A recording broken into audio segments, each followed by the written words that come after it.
everyone, welcome to episode 18 of Unboxing Wednesdays for Wednesday, March 2nd, 2011. We got some boxes this week. There's a big box there. Don't know what's in it. I think that's the biggest box we've ever had here. Well, why don't we open some boxes, but not the big one yet. Let's save that for a little bit. All right. First up this week is Powers issue 7. If you've been reading some of the comic news sites out there, you'll see that this was just picked up to be a television show in the near future. After a long delay, we have the conclusion of Grant Morrison's Joe the Barbarian. Here's the first issue of the G.I. Joe portion of the Infestation story. Here's issue 19 of Jeff Lemire's Sweet Tooth. Issue 4 of Ed Brubaker and Sean Phillips' series Incognito, Bad Influences. Here's issue 52 of Garth Ennis's The Boys.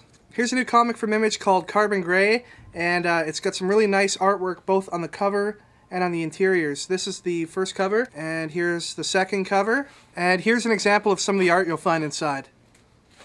Also from Image this week is Chew issue 17. They've included a preview in this book of their upcoming Blue Estate #1. Alright, I can't take it anymore, Rob. Let's see what's in this huge box. I'll chop your head off! Oh my god, it's TV Shaun Hatton! Oh, hello! I was just wanting to get a sneak peek at the new Axe Cop comic, Bad Guy Earth #1. Wow! So I decided that I would sneak into your shipment, because it's called A Secret Attack. Nice! Well, it's an honor to have you here, and even more of an honor that you come bearing Axe Cop! Well, here you go. You can have these ones, but this one's for me. Have you had a chance to read it yet? It was dark in that box, okay. so...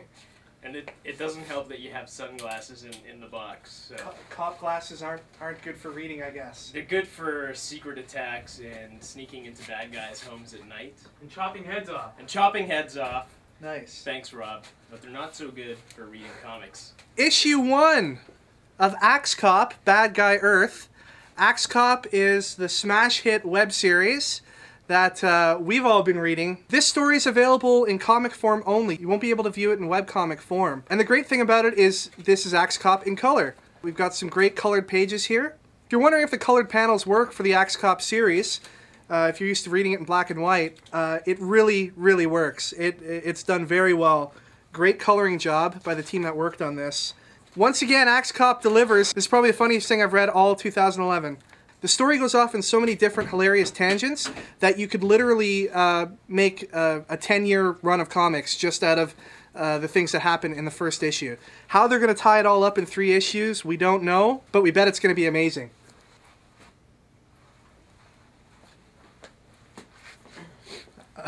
Good job cleaning. Because we love this comic so much and we want to make sure people read it, we're going to give away 5 copies this week. You need to be a subscriber of our YouTube page. We need you to tell us in the comments below this video what month and year Axe Cop was first published on the web. The first person that answers will get a copy of the Axe Cop comic. Then we'll choose 4 other people at random from all the other correct answers to receive the comic as well. What's the end date of the contest? Entries to the contest must be received before we film our next episode. All the winners will be announced on episode 19 of Unboxing Wednesdays next week. So Sean, you're a big fan of Axe Cop as well? Correct. What's your favorite Axe Cop moment, if you don't mind me asking? It would be really hard to just pick a specific one moment for my favorite of all time for all of Axe Cop. And I gotta say that I really like the Ask Axe Cop segments because they're just, the answers are just so out there and so random. It's hilarious. And we also get a good chance to learn a little bit about Axe Cop's backstory through the Ask Axe Cop segments. I really liked it when he was a kid that his mom just served them candy canes and babies. Babies taste disgusting, obviously. Yeah. I mean, I could have told you that, but we can all attest to that. It's better that we learn these things from Axe Cop. So I'm gonna go read this. Can I throw this box at you? Yeah. Hey, my lunch was in there. So. Here's volume 3 of IDW's Transformers hardcover series. Grim Fairy Tales Neverland, collected for the first time here in hardcover. And here's a new Grant Morrison Batman hardcover. Here's an all-new original graphic novel from Bendis and Oming, the creative team behind Powers. And this is called Takio. A lot of people come into our store interested in picking up Hellblazer, but they're kind of turned off by how far along the series is. If you're interested in picking up Hellblazer at all, this is a great starting point. This is new from Vertigo today. It collects the first appearance of John Constantine in Swamp Thing, as well as Hellblazer issues 1 through 9. This is issues 1 to 18 of Daniel Way's Venom series, collected here in softcover in its entirety. Here's Amazing Spider-Man The Grim Hunt, collected in softcover for the first time. One of the better Amazing Spider-Man stories in a long time. IDW is reprinting DC's classic Dungeons & Dragons stories from the 80s. A little while ago, there was a Batman Beyond miniseries that came out. This is it here collected in a trade paperback for the first time.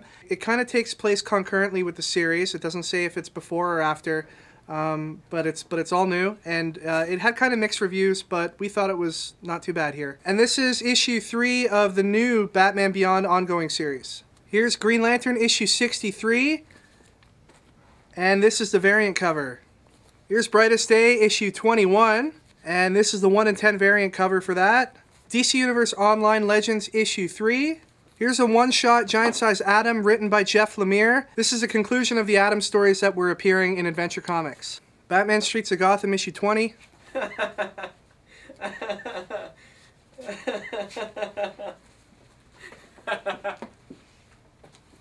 Here's Secret Warriors issue 25. Wolverine the Best There Is issue 4. Yes, they're still making this comic. They're still doing the annoying censorship thing where they say it's parental advisory, not for kids, and then inside they've bleeped out all the swear words with annoying hash symbols. Did you know what that sign is called? It's an octothorpe. An octothorpe. There you go, kids. So there's lots of octothorpes. Why didn't they just make it a Marvel Max comic and then just do whatever the hell they wanted? Wolverine Hercules issue 1 of 4, and Wolverine 5 Ronins issue 1 of 5. Here's the first cover, and the second cover. Marvel continues with its .1 issues this week with Deadpool 33.1. Here's Dark Wolverine issue 6. First Wave issue 6. And here's a cool Jim Lee variant for that comic. Here we have Ultimate Captain America issue 3. X Factor issue 216. There's Thunderbolts issue 154. It's got one of Rob's ex-girlfriends on the cover.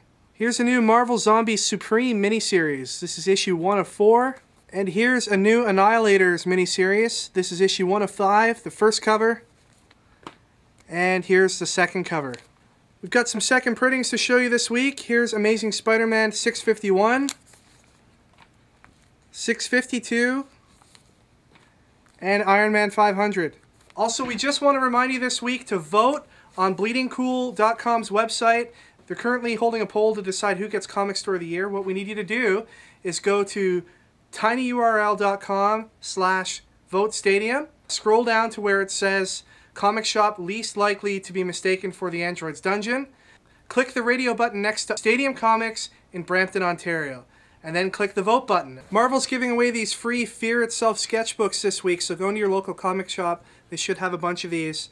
This is just to promote their big event that's going to be coming up this year. New this week is this month's edition of Previews magazine. Previews is the magazine that you can use to pre-order all kinds of cool stuff that your comic store is able to carry. So you want to go into your local store, flip through that, and let them know what you want. Sean's looking through a copy there. Sean, did you see anything cool? Yeah, there's this 20-inch Lino action figure over here that I actually got to see in person at Toy Fair in New York City a few weeks ago.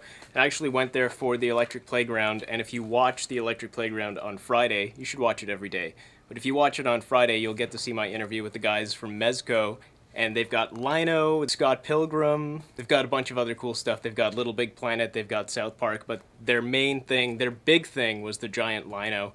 I've got to have an army of these things, so if you guys want to buy me something, this big Lino would be awesome. John, where can they see you on Electric Playground? You can watch the Electric Playground online at elecplay.com, but if you live in Canada, you can watch it on City TV or on G4. And if you live in Australia, you can watch it on Sci-Fi. And if you live in the US, we're on ABC affiliates every so often, about 4 times a year. So awesome. There you go. Thanks, dude. Yeah. Stadium Comics. I come to Stadium Comics every so often. Usually I just bum around and don't really buy anything, but that's changed this week since it's a bad AXCOP. scene. Sometimes we find them like sleeping in corners, sometimes hiding in boxes. It's pretty brutal. That's it for this week, folks. Thanks so much for watching. Enter the contest. You don't want to miss out on winning a cool issue of AXCOP. As always, you can follow us on Twitter. Our username there is @StadiumComics. You can subscribe to our YouTube page so that you can be kept up to date on everything that we're doing here for Unboxing Wednesdays, as well as be eligible for all the cool contests that we run. Friend us on Facebook so that you can get all the latest news about Stadium Comics and all the events that we're running here in store. And finally, don't forget to visit our website, sidekickcomics.ca. Little known fact, the song that you're about to hear at the end of this episode and the song that plays at the beginning of the episode is actually a track called Metronome and was performed by Shaun, Hatton, and Rob as part of our former band, Shock Rockets. I was away from the recording studio on that fateful day.